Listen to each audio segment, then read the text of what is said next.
오늘 우리에게 주신 하나님의 말씀은 요한복음 14장 15절부터 21절까지 말씀입니다. 너희가 나를 사랑하면 나의 계명을 지키리라. 내가 아버지께 구하겠으니 그가 또 다른 보혜사를 너희에게 주사 영원토록 너희와 함께 있게 하리니 그는 진리의 영이라.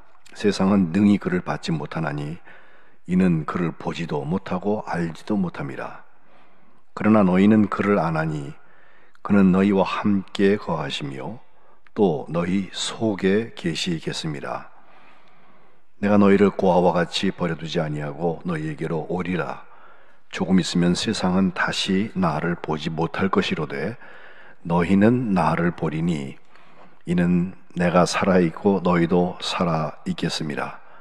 그날에는 내가 아버지 안에 너희가 내 안에 내가 너희 안에 있는 것을 너희가 알리라. 나의 계명을 지키는 자라야 나를 사랑하는 자니 나를 사랑하는 자는 내 아버지께 사랑을 받을 것이요 나도 그를 사랑하여 그에게 나를 나타내리라. 아멘. 오늘 비대면으로 함께 예배하시는 거룩한 백성들에게 사랑의 영이 충만한 복된 삶을 사시기를 주님의 이름으로 축복합니다. 내일 우리 기독교 대한감리회에서 큰 행사가 하나 있는데 그것은 감독회장과 연예 감독을 선출하는 선거일입니다. 이 코로나19로 엄중하고 어려운 시기에 이 선거가 잘 치러졌으면 하는 기도가 있습니다.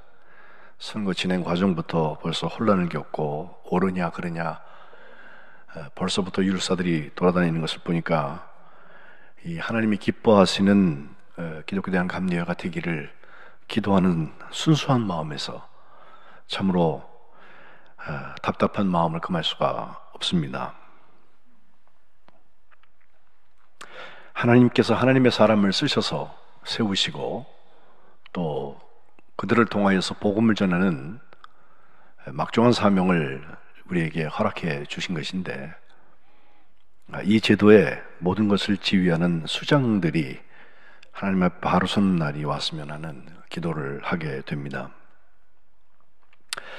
오늘은 우리 감리교회가 믿고 있는 세 번째 항목 성령을 믿는다에 연결하여서 사랑의 성령에 대한 말씀 함께 보려고 합니다. 우리가 사도신경을 외울 때 하나님 아버지 그리고 예수님 거기까지는 굉장히 긴데 성령에 대해서는 앞뒤에 아무것도 없어요. 성령을 믿사오며 그걸 쏙 지나가잖아요. 예. 왜 그렇게 간단하게 되었을까? 교리사를 공부해 보면은 거기에 수식이 사실 있었습니다.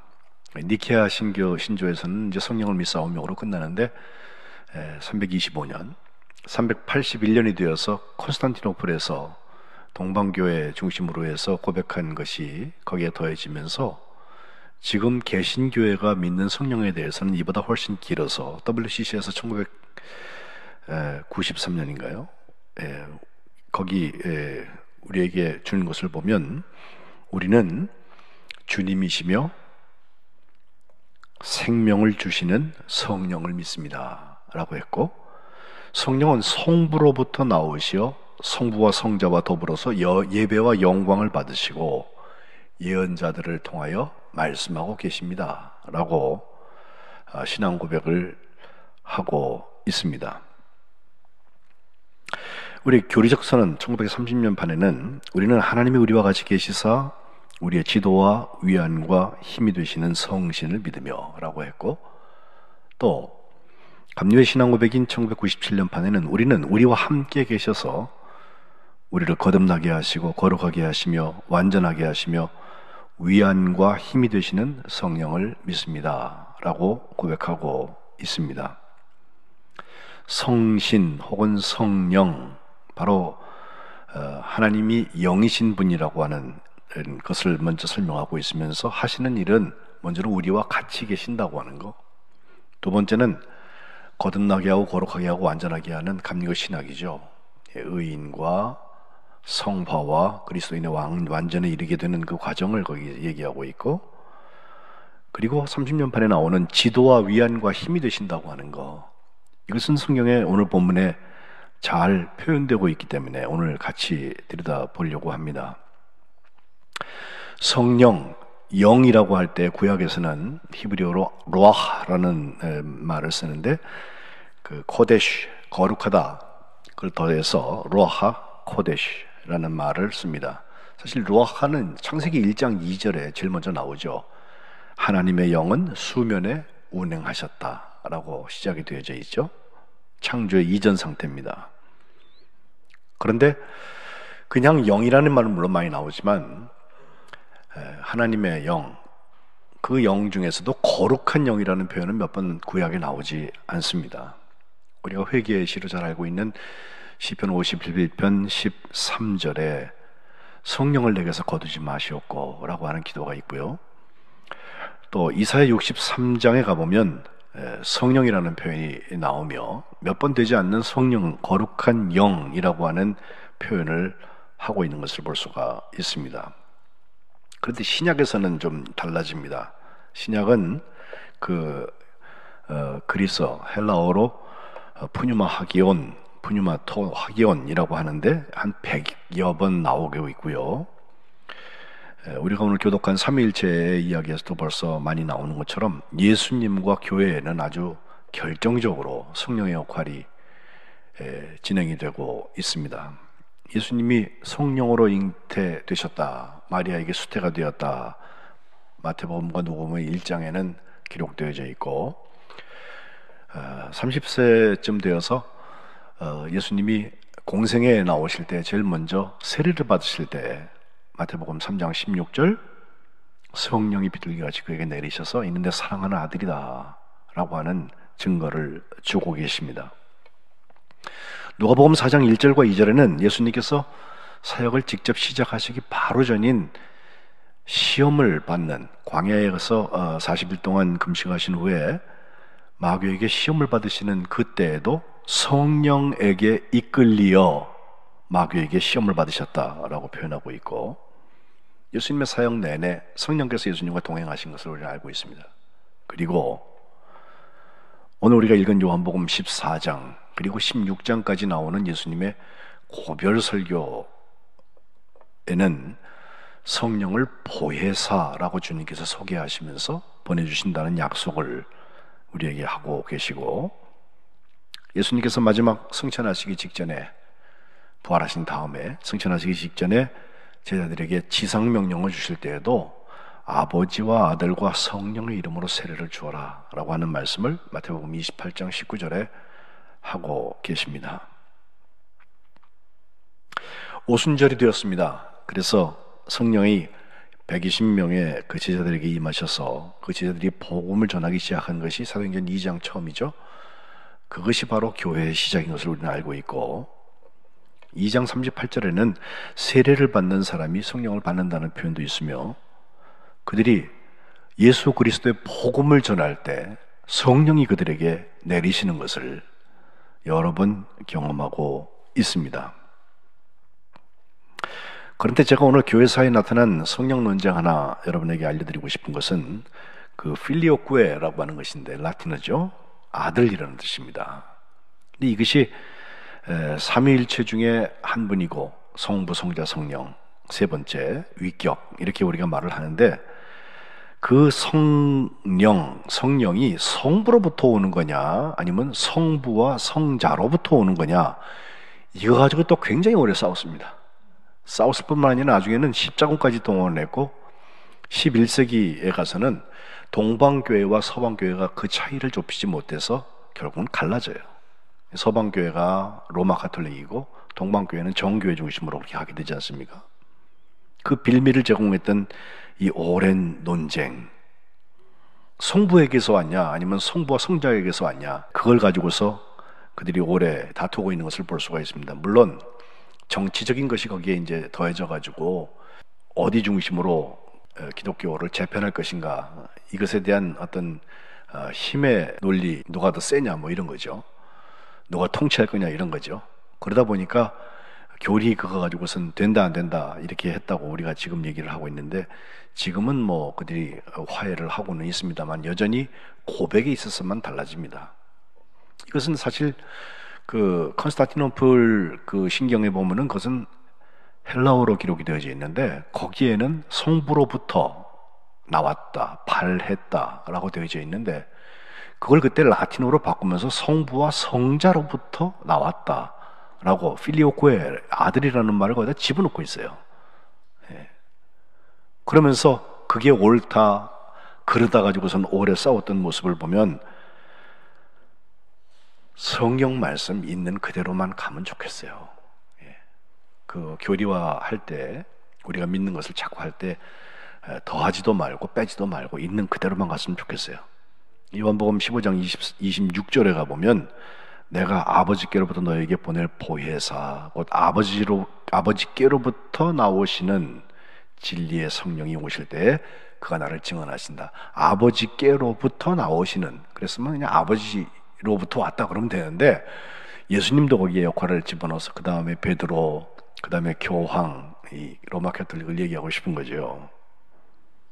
우리 개신교회는 그 아들로부터를 빼고 아버지로부터 온, 하나님 아버지로부터 온 성령이라고 고백을 하고 있습니다.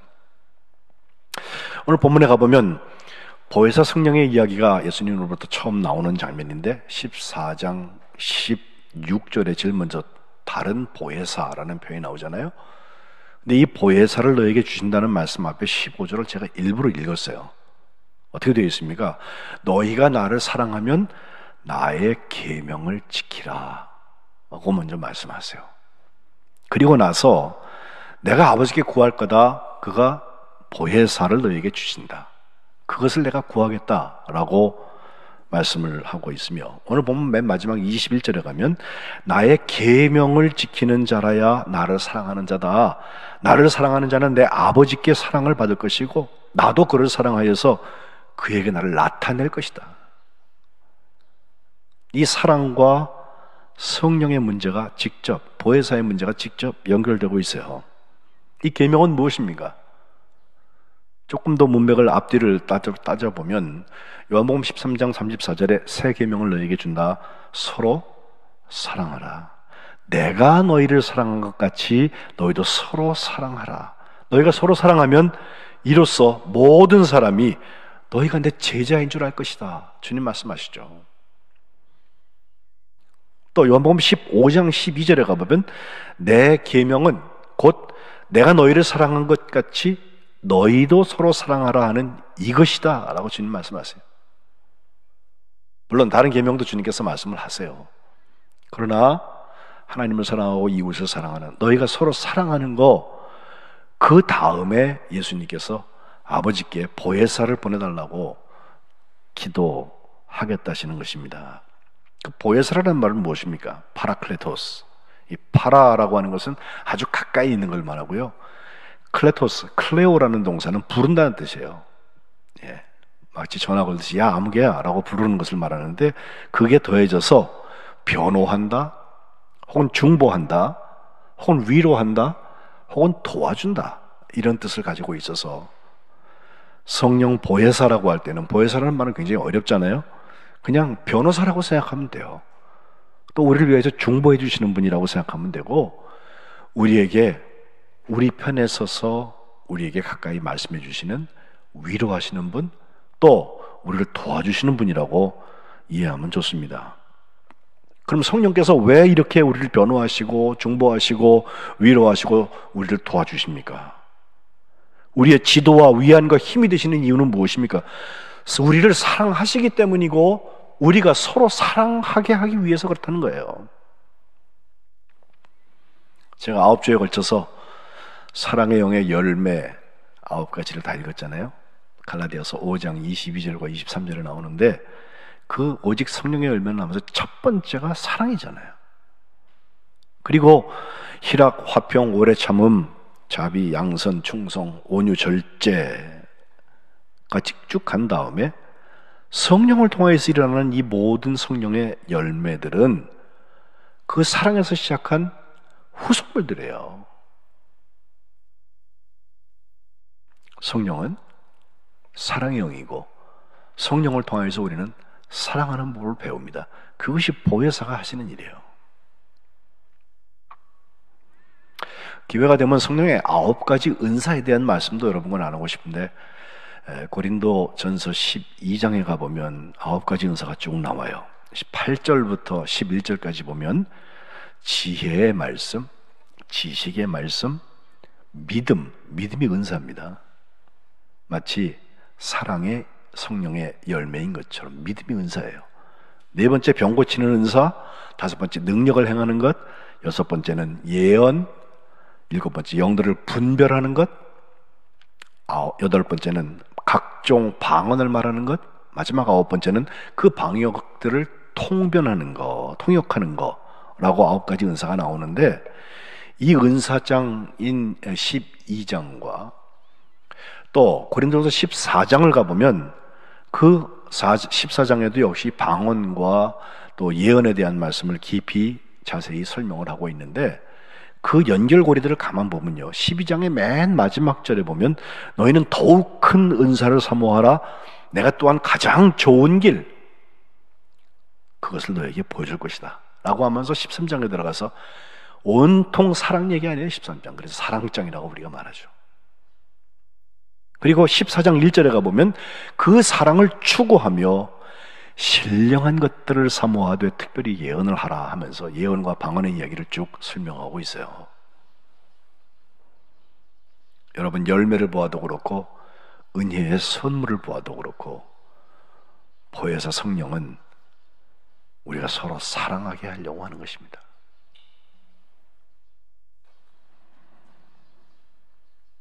두 번째로 성령은 주님께서 우리와 함께 하시는 증거라는 것입니다. 이 요한복음 14장은 우리가 장례식 때도 늘 읽잖아요. 내가 곧 길이요 진리요 생명이다. 주님께서 선언을 하시는데 거기 보면은 1절부터 보면은 너희는 마음에 근심하지 말라. 하나님을 믿으니 또 나를 믿으라 말씀하시면서 2절에 보면 토포스, 이 거처에 대한 얘기가 나와요. 내 아버지의 집에 거할 곳이 많다. 그렇지 않으면 너에게 일렀을 것이다. 내가 너희를 위하여 거처를 예비하러 간다. 그리고 가서 너희를 위해서 거처를 예비하면 내가 다시 와서 너희를 내게로 영접하여서 나 있는 곳에 너희도 있게 하리라. 3절에 그렇게 말씀하세요. 거처에 대한 이야기입니다. 그리고 16절 오늘 본문에도 보면 또 다른 보혜사를 너에게 주셔서 영원토록 너희와 함께 있게 하겠다라고 하는 것인데 함께 있는 것과 거처의 문제가 연결이 돼요. 그래서 함께 있음 곧 20절에 내가 아버지 안에 너희가 내 안에 내가 너희 안에 있는 것을 너희가 알리라 라고 말씀하신 함께 있음 거주하는 거죠. 이 모든 것은 함께 있는 장소와 직접 연결이 됩니다.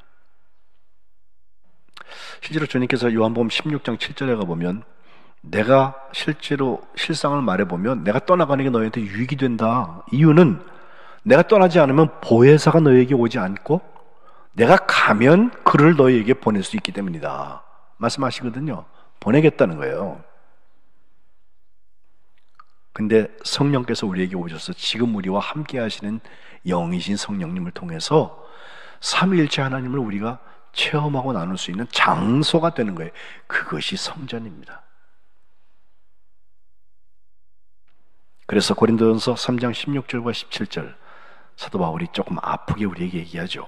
성전과 성령의 관계를 얘기하면서 너희가 하나님의 성전인 거, 또 하나님의 성령이 너희 안에 계신 거 너희가 알지 못해? 누구든지 하나님의 성전을 더럽히면 하나님께서 그 사람을 멸하신다. 하나님의 성전이 거룩하니 너희도 그러해라. 그 성전이라는 장소, 우리가 성전 되었다고 하는 것은 성령께서 우리와 함께 하시는 거예요.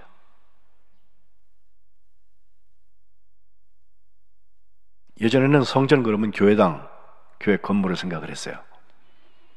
근데 요즘에는 이제 건물이 교회가 아니고 예수 믿는 사람들이 교회인 것을 우리가 알아요. 그 건물은 불도 탈 수 있고요. 무너지기도 해요. 지진 나면. 예? 그러나 믿음의 공동체를 이루고 있는 거룩한 백성들 무너지지 않습니다. 그게 왜 교회입니까? 성령께서 거주하시는 성전들이기 때문에 그래요. 성령께서 우리와 함께 하시면서 하시는 일이 있습니다. 제일 먼저는 지난주에 제가 말씀드린 고린도전서 12장 3절, 성령으로 아니하고는 예수를 주시라고 누구든지 할 수 없다.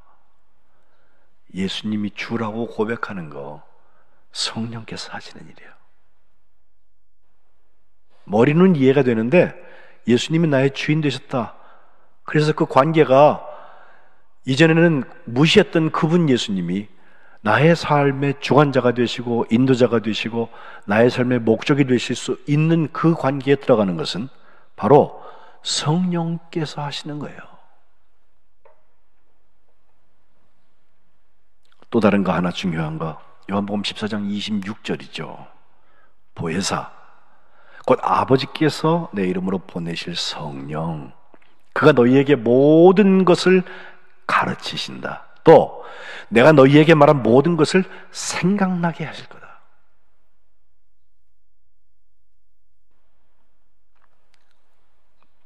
어떤 당황스러운 일이 생겼을 때 우리가 어떻게 하면 좋죠 예수님? 하고 예수님한테 묻잖아요. 예수님께서 쪽쪽 집어서 대답을 다 해주시면 좋겠는데 대체로 말씀이 없으세요. 물론 우리가 듣지 않기 때문에 그래요.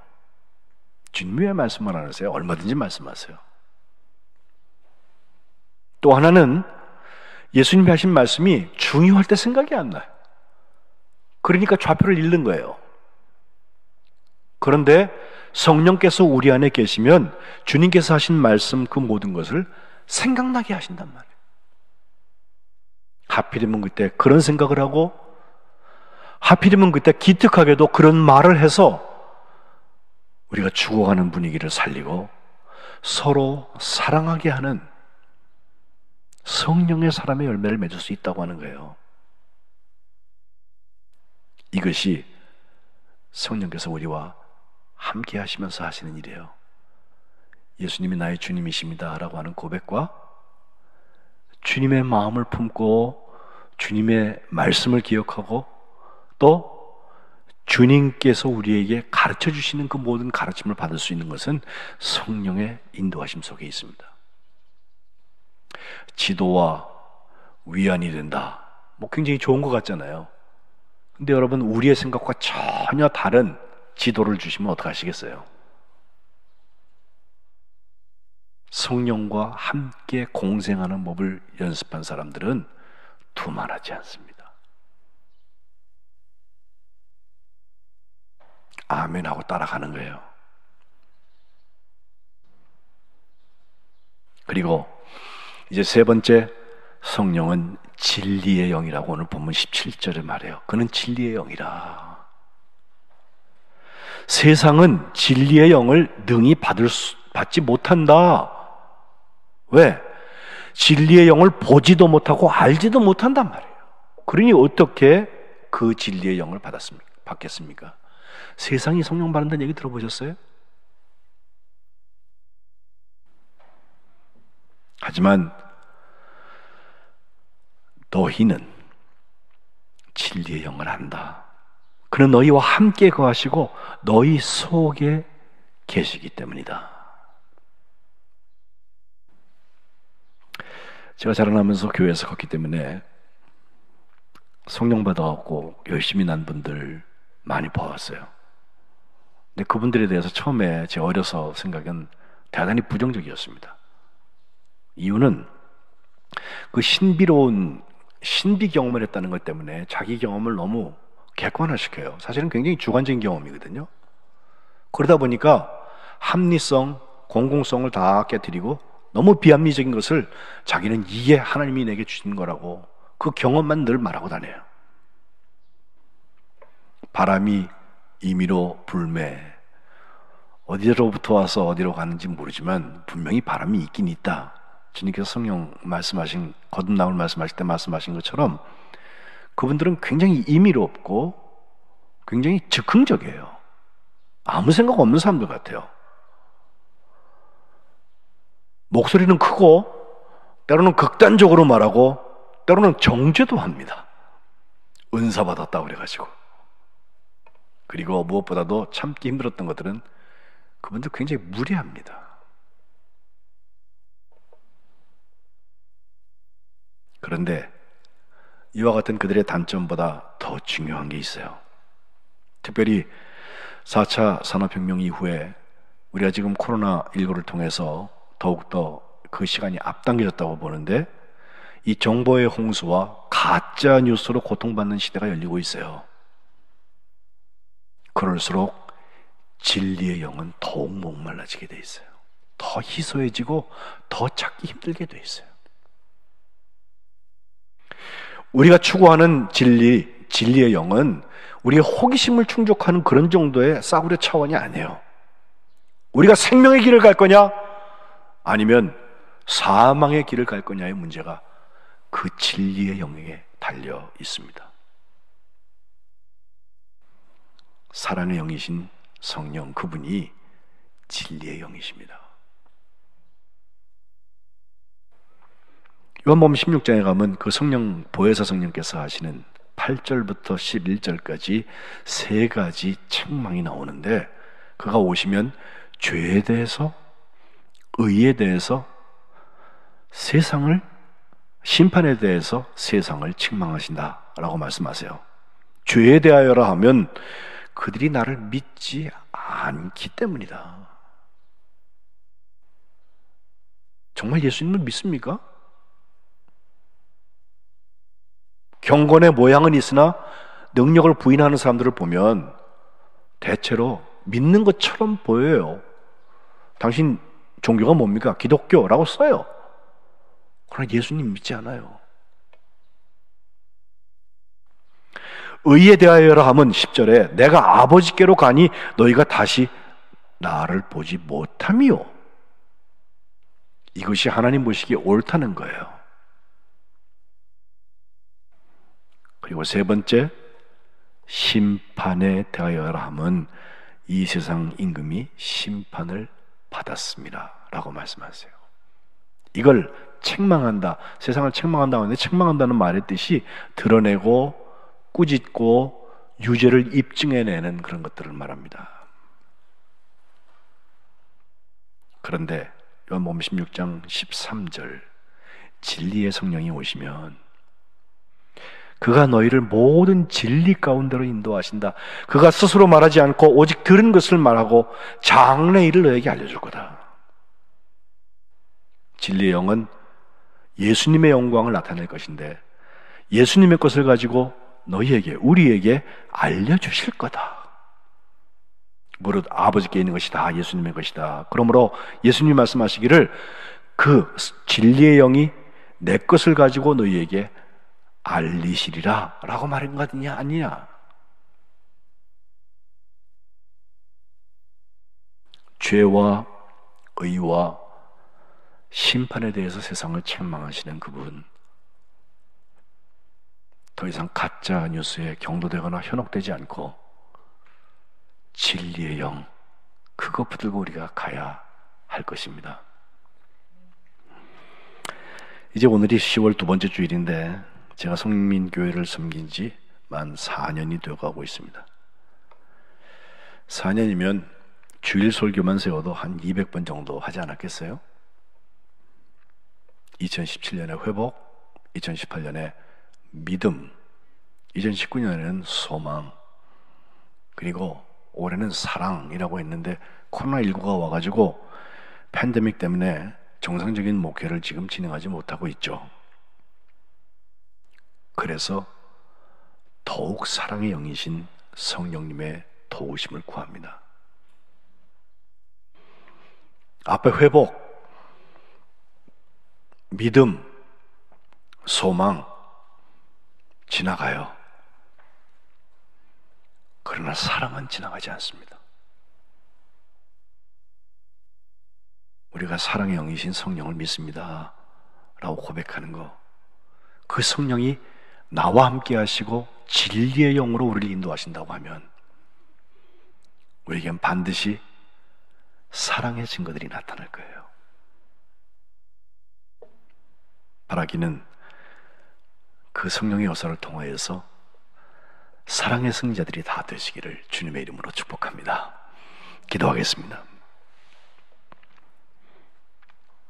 하나님 아버지, 우리가 성령이라고 할 때 그것이 사랑의 영이라고 하는 것을 잊고 살 때가 많습니다. 보혜사 성령을 보내신 것은 내 계명인 서로 사랑하는 계명을 지키게 하기 위함인 것을 저희가 반드시 기억하게 하여 주옵소서. 보혜사 성령께서 우리에게 오셔서 하나님이 우리와 함께 하시는 증거를 주실 때 내 안에 거주하시는 성령과 함께 거룩한 백성, 거룩한 성전들을 살아가게 하여 주옵소서.